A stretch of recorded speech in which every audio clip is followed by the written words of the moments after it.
Hi everyone, welcome to my YouTube channel the electron classes में हूं आपका अपना तरुण उपाध्याय। एंड आज अपन टॉपिक करेंगे मेंटल एंड नॉन मेंटल का 7th पार्ट। इससे पहले भी अपन ने 6 पार्ट आ चुके हैं, तो वो अगर आपने नहीं देखे हैं तो वो उसकी लिंक डिस्क्रिप्शन में दे रखी है, तो आप वहां से जाके वो पीछे वाले वीडियोस देख सकते हैं। और अपन ने ये जो चैप्टर किया है वो अपने दोनों मीडियम में है, Hindi medium and English medium. पर आप ये है अपने एनसीईआरटी क्लास 10th का, ठीक है, चैप्टर नंबर 3। ठीक है, और इसके जो नोट्स हैं वो भी आपको प्रोवाइड कर चुके हैं। तो जिसको नोट्स चाहिए उसकी लिंक भी अपने डिस्क्रिप्शन में दे रखी है, तो वहां से जाके डिस्क्रिप्शन बॉक्स में जाके आप लिंक से नोट्स निकाल सकते हैं। इसका अपन time to time test series भी अपलोड करेंगे। ठीक है फ्रेंड्स, अब अपन चलते हैं नेक्स्ट टॉपिक की ओर। अब अपन चलते हैं फ्रेंड्स नेक्स्ट टॉपिक की ओर। नेक्स्ट टॉपिक है अपने धातु का निष्कर्षण, एक्सट्रैक्शन ऑफ मेटल। इसमें अपन क्या जानते हैं, अपन ने रिएक्टिव सीरीज पढ़ी थी, सक्रियता श्रेणी पढ़ी थी। उसकी ट्रिक भी मैं आपको पहले पिछले वीडियो में बता चुका हूँ, उसको याद करने की ट्रिक। अपन ने क्या लिखा था, potassium sodium calcium magnesium aluminium है, वो क्या है, हाईली रिएक्टिव, वो क्या अधिक क्रियाशील है।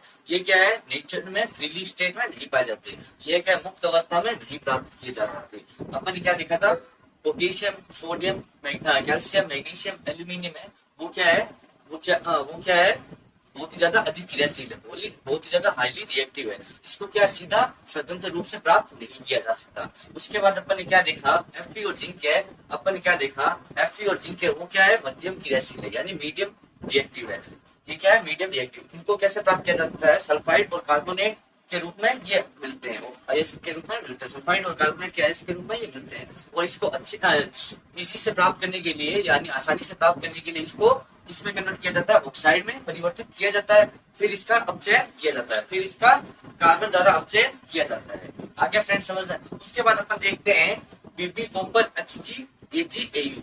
ये क्या है, बहुत ही ज्यादा लो रिएक्टिव, बहुत ही ज्यादा कम सक्रिय है, बहुत ही ज्यादा कम सक्रिय है। ठीक है, ये क्या फ्रीली स्टेट में मिल जाता है अपन को, ये अपन को फ्रीली स्टेट में मिल जाते हैं, यानी मुक्त अवस्था में अपन को ये मिल जाते हैं। यानी अपन क्या जानते हैं, सोना चांदी मरकरी हो रहा है, ये अपन को क्या है, मुक्त अवस्था में मिल जाते हैं। आगे फ्रेंड समझ में। अब अपन चलते हैं नेक्स्ट टॉपिक की ओर। अपन ने क्या देखा, अपन ने 3 स्टेप देखे, कौन कौन से। पहला अधिक क्रियाशील, उसके बाद मध्यम क्रियाशील और फिर निम्न क्रियाशील। उसके अंदर फर्स्ट अपन ने देखे एलिमेंट कौन कौन से, potassium sodium calcium magnesium aluminium. ये क्या थे, बहुत ही ज्यादा क्रियाशील तत्व थे। ठीक है, ये क्या थे, बहुत ही ज्यादा क्रियाशील थे। ये स्वतंत्र रूप से नहीं मिलते, इनको प्राप्त करने के लिए अपन को विद्युत अपघटन इलेक्ट्रोलाइसिस करना पड़ता है। फिर अपन ने क्या देखा, फिर अपन ने देखा कॉपर और जिंक। फिर अपन देखा जिंक और कॉपर, सॉरी जिंक और Fe। फिर अपन ने देखा जिंक और Fe, ये OPP। ये क्या है, ये सल्फाइड की अवस्था में मिलते हैं, ये सल्फाइड या कार्बोनेट के रूप में मिलते हैं। और इसको आसानी से प्राप्त करने के लिए अपन इसको कार्बन ऑक्साइड के रूप में परिवर्तित करते हैं, फिर इसका कार्बन द्वारा अपचयन किया जाता है। फिर अपन आते हैं निम्न क्रियाशील। उसके अंदर कौन कौन से तत्व आते हैं, उसके अंदर HgAgAu कॉपर, ये सारे तत्व आते हैं। इनमें भी अपन क्या जानते हैं, ये मुक्त अवस्था में अपन को मिल जाते हैं, यानी फ्रीली स्टेट में ये अपन को प्राप्त हो जाते हैं फ्रेंड्स। अब अपन चलते हैं नेक्स्ट टॉपिक की ओर। अब अपन फ्रेंड्स चलते हैं नेक्स्ट टॉपिक की ओर। अपना नेक्स्ट टॉपिक क्या है, कम क्रियाशील धातुओं का निष्कर्षण, extraction of low reactive metal. इसमें अपन क्या जानते हैं, ये बहुत ही अनअभिक्रिय होते हैं, यानी ये बहुत ही ज्यादा लो रिएक्टिव होते हैं। ये क्या होते हैं, बहुत ही ज्यादा लो रिएक्टिव होते हैं। ये क्या होते हैं, बहुत ही ज्यादा लो रिएक्टिव होते हैं। और इनके जो अयस्क है, इनके जो धातुओं के ऑक्साइड है, उसको सिर्फ गर्म करने पर ही ये धातु दे देते हैं। यानी इनके जो धातु ऑक्साइड है, मेटल ऑक्साइड है, इसके जो मेटल ऑक्साइड है इसको सिर्फ अपन गर्म करेंगे, यानी हीट देंगे। हीट का सिंबल क्या होता है, गर्म करने का सिंबल क्या होता है, ये होता है। यानी ये सिंबल है, ये सिंबल किसका होता है, हीट का। यानी इसके मेटल ऑक्साइड को जब अपन हीट देंगे तो ये क्या बना देगा, मेटल बना देगा। क्या बना देगा, धातु बना देगा। अपन क्या जानते हैं, ये बहुत ही ज्यादा कम क्रियाशील होते हैं, लो रिएक्टिव होते हैं, यानी कम क्रियाशील होते हैं। और साथ में इसको, इसके जो मेटल ऑक्साइड है, धातु ऑक्साइड है, उसको अपन जब गर्म करेंगे, धातु ऑक्साइड को अपन गर्म करेंगे तो ये क्या दे देगा, धातु दे देगा। यानी अपन क्या जानते हैं, ये बहुत ही ज्यादा लो रिएक्टिव होते हैं।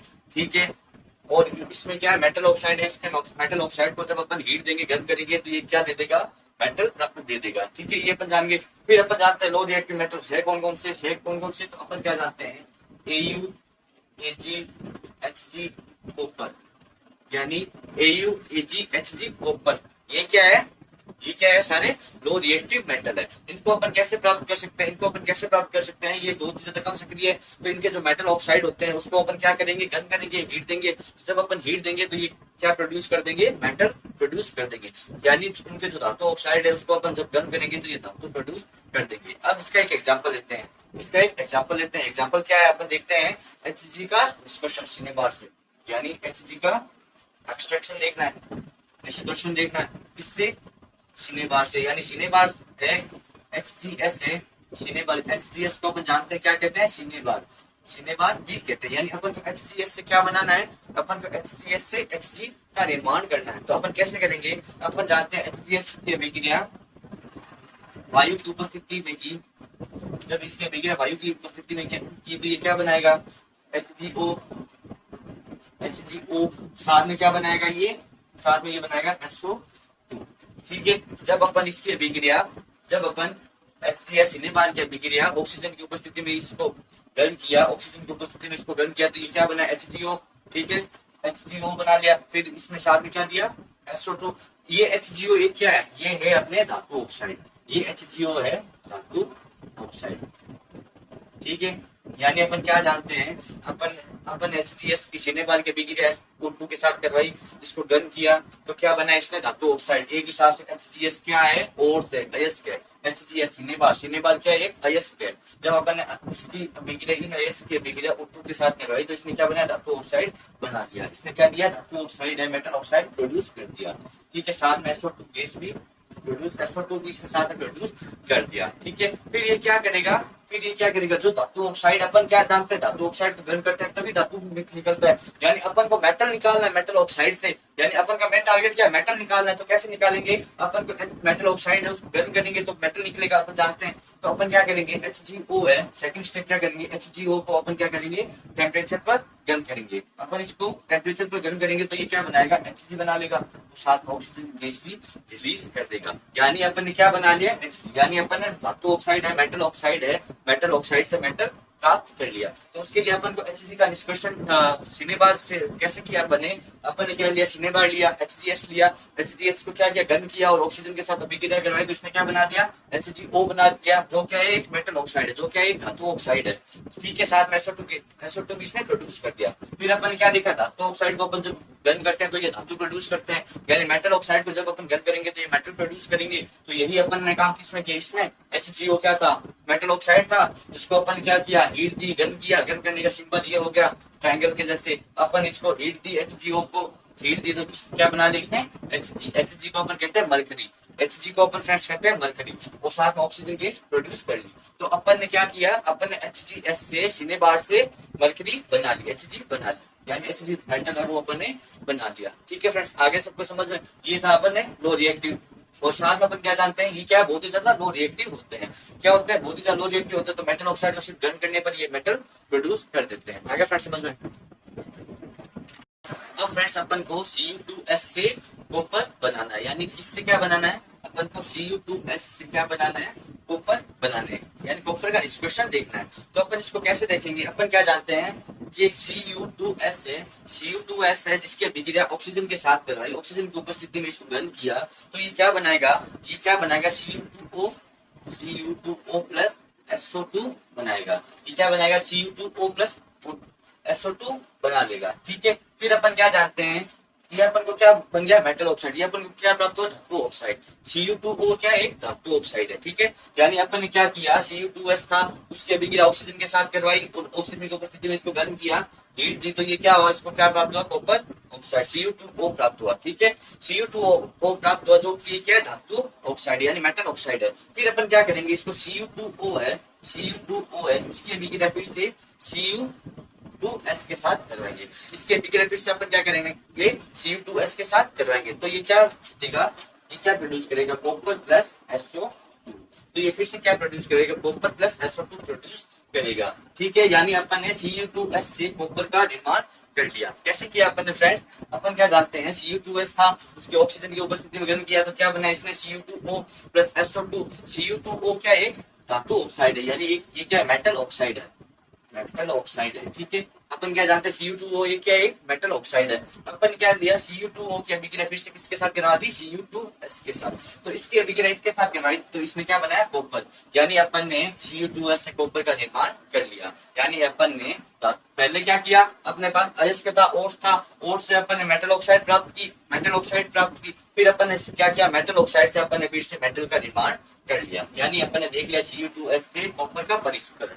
आगे फ्रेंड समझ में, आई होप सबको समझ में आ गया होगा। तो अपन चलते हैं नेक्स्ट टॉपिक की ओर, यानी मध्यम क्रियाशील धातु का परिष्करण। अपन क्या करते हैं, मध्यम क्रियाशील धातुओं का परिष्करण। इसमें अपन क्या जानते हैं, मध्यम क्रियाशील धातु कौन कौन सी होती है फ्रेंड, ये होती है जिंक और Fe। अपन अपन रिएक्टिव सीरीज देखी थी, सक्रियता श्रेणी देखी थी, उसमें अपन ने मध्यम क्रियाशील धातु कौन कौन से बताए थे, जिंक और आयरन। इसमें अपन क्या जानते हैं, इनको कैसे प्राप्त किया जाता है, अपन ने पहले भी देखा था। इनको ये सल्फाइड और कार्बोनेट के आयंस के रूप में पाए जाते हैं, लेकिन इसको ऑक्साइड से, इनके ऑक्साइड से धातु को प्राप्त करना आसान होता है, ठीक है। और साथ में फिर इसका क्या किया जाता है, फिर इसमें ऑक्साइड से कैसे निकलता है धातु, ऑक्साइड से इसको कैसे प्राप्त किया जाता है, ये ऑक्साइड से इनका अपचयन करके धातु को प्राप्त किया जाता है, ठीक है। यानी मेटल किससे प्राप्त होता है, इनके रिडक्शन के साथ, ठीक है फ्रेंड्स। तो अपन क्या जानते हैं, इनको कैसे, ये किस फॉर्म में होता है, ये सल्फाइड, ये सल्फाइड और कार्बोनेट, ये सल्फाइड और कार्बोनेट के फोर्स के रूप में पाए जाते हैं। यानी अपन क्या जानते हैं, मध्यम क्रियाशील धातु का डिस्कशन में क्या जानते हैं, यानी अपन जिंक और Fe वो सल्फाइड और कार्बोनेट के ओर्स के रूप में पाए जाते हैं। लेकिन अपन क्या जानते हैं, इन धातुओं को ऑक्साइड से प्राप्त करना आसान होता है। यानी इजी किससे होता है, इजी कैसे होता है प्राप्त करना, ऑक्साइड की फॉर्म में अपन, ऑक्साइड की फॉर्म में अपन क्या जानते हैं, ऑक्साइड से अपन मेटल को, धातु को आसानी से निकाल सकते हैं। किसकी जगह, सल्फाइड और कार्बोनेट की जगह अपन सल्फाइड और कार्बोनेट से निकालेंगे मेटल, तो क्या होगा, थोड़ा हार्ड होगा। लेकिन अपन ऑक्साइड की फॉर्म में इसको कन्वर्ट कर लेंगे तो क्या होगा, इसको निकालना थोड़ा इजी होगा, ठीक है फ्रेंड्स। आगे समझ में, तो अपन क्या जानते हैं, अपन अब नेक्स्ट टॉपिक करेंगे सल्फाइड अयस्क से धातु का निष्कर्षण। यानी फर्स्ट पढ़ेंगे सल्फाइड अयस्क से धातु का निष्कर्षण। इसमें भी फ्रेंड्स अपन क्या जानते हैं, इसमें अपन जानते हैं सल्फाइड अयस्क से अपन को क्या निकालना है, धातु को। तो इसको भी निकालने की दो विधियां होती है, कौन कौन सी, वर्जन और निष्पापन, ठीक है।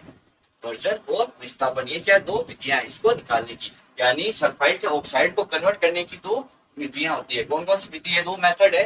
कौन कौन से दो मेथड है, एक तो वर्जन और दूसरा विस्थापन, ठीक है। यानी इसमें आप अपन देखेंगे फर्स्ट पॉइंट वर्जन। ये वर्जन विधि है वो सिर्फ सल्फाइड के साथ लगती है, ये वर्जन विधि है वो सल्फाइड के साथ लगती है। अब अपन इसमें वर्जन विधि में क्या देखते हैं, अब वर्जन विधि में अपन क्या देखते हैं, जब अपन सल्फाइड अयस्क को ऑक्सीजन की उपस्थिति में उच्च ताप पर गर्म करेंगे, जब अपन सल्फाइड अयस्क को ऑक्सीजन की उपस्थिति में उच्च ताप पर गर्म करेंगे तो अपन को क्या प्राप्त होगा, करने पर यह ऑक्साइड में बदल जाएगी। जब अपन इसमें क्या होगा, सल्फाइड होगा, सल्फाइड को किसकी उपस्थिति में, ऑक्सीजन प्रेजेंस होना चाहिए प्लस हाई टेम्परेचर होना चाहिए। यानी सल्फाइड है उसकी अभिक्रिया ऑक्सीजन के साथ किसकी प्रेजेंस में, हाई टेम्परेचर की प्रेजेंस, हाई टेम्परेचर पर, तो ये किस में चेंज होगा, ऑक्साइड में। ये किस में चेंज होगा, ऑक्साइड में। किससे परिवर्तित हो रहा है, ऑक्साइड में। यानी समझने की कोशिश करो, वर्जन विधि में क्या होता है, सल्फाइड होता है, सल्फाइड को अपन ऑक्सीजन की उपस्थिति में क्या करते हैं, गर्म करते हैं हाई टेम्परेचर पर, उच्च तापमान पर, तो ये किसमें चेंज हो जाता है, ऑक्साइड में चेंज हो जाता है। फॉर एग्जाम्पल के लिए देख लो, अपन ने क्या किया, जेडेनिस था, जो कि ये क्या था, सल्फाइड ओर्स था, सल्फाइड अयस्क था, ठीक है, सल्फाइड ओर्स था, ठीक है, सल्फाइड का अयस्क था, जेडेनिस था, ये क्या एक अयस्क है। इससे अपन को क्या प्राप्त करना है, ऑक्साइड में, इसको अपन को चेंज करना है, फिर ऑक्साइड से अपन क्या करेंगे, मेटल बनाएंगे। तो ये अयस्क था जेडेनिस, इसकी अभिक्रिया अपन ने ऑक्सीजन की उपस्थिति में, किसकी उपस्थिति में, O2 की उपस्थिति में, O2 की प्रेजेंस में करवाई। वो भी क्या था, हाई टेम्परेचर पर, हाई टेम्परेचर का ये क्या सिंबल है, और करवाई, तो ये क्या बनाएगा, ये बनाएगा ZnO प्लस साथ में क्या देगा, SO2 प्रोड्यूस करेगा। यानी अपन क्या जानते हैं, जिंक सल्फाइड की अभिक्रिया अपन ऑक्सीजन की उपस्थिति में उच्च तापमान पर करवाई, तो क्या इसने क्या प्रोड्यूस किया, इसने प्रोड्यूस किया जिंक ऑक्साइड, ZnO प्रोड्यूस किया, यानी धातु ऑक्साइड प्रोड्यूस की, साथ में SO2 गैस, SO2 है वो भी रिलीज हुई। यानी अपन ने क्या बनाया, ZnS से ZnO बना लिया, यानी अपन ने सल्फाइड एस से ऑक्साइड का निर्माण कर लिया। ठीक है, आगे समझ में। इस विधि को क्या कहते हैं, इस मेथड को कहते हैं भर्जन।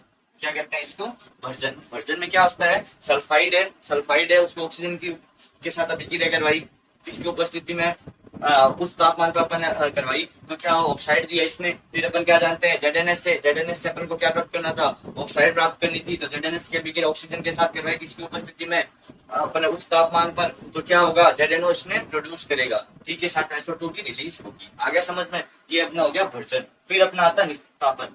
अपन क्या जानते हैं, सल्फाइड के साथ में हमेशा लगती है कौन सी विधि, भर्जन, और कार्बोनेट के साथ में लगती है हमेशा निस्तापन।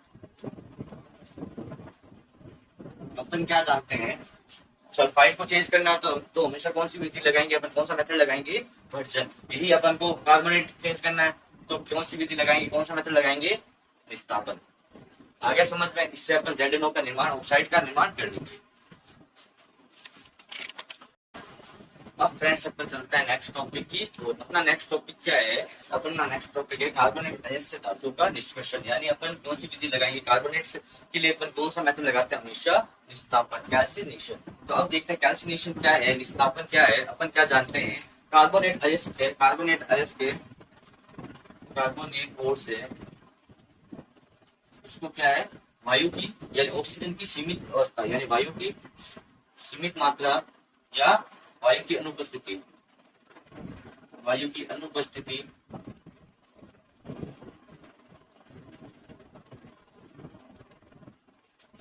वायु की अनुपस्थिति या सीमित मात्रा में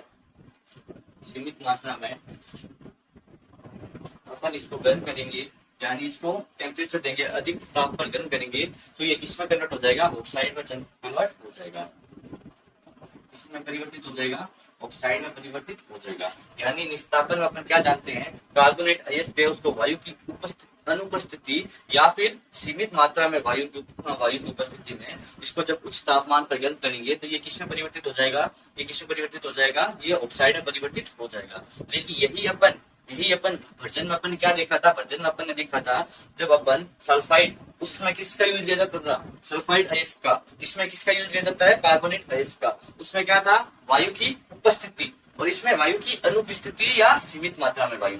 उसमें भी अपन क्या कर रहे थे, उच्च तापमान ले रहे थे, इसमें भी उच्च तापमान है, उसमें क्या बन रहा था, ऑक्साइड बन रहा था, इसमें भी क्या बन रहा है, ऑक्साइड। यानी फर्क कितना है, उसमें क्या था सल्फाइड, इसमें क्या है कार्बोनेट, उसमें क्या था वायु उपस्थिति थी, इसमें वायु की अनुपस्थिति है।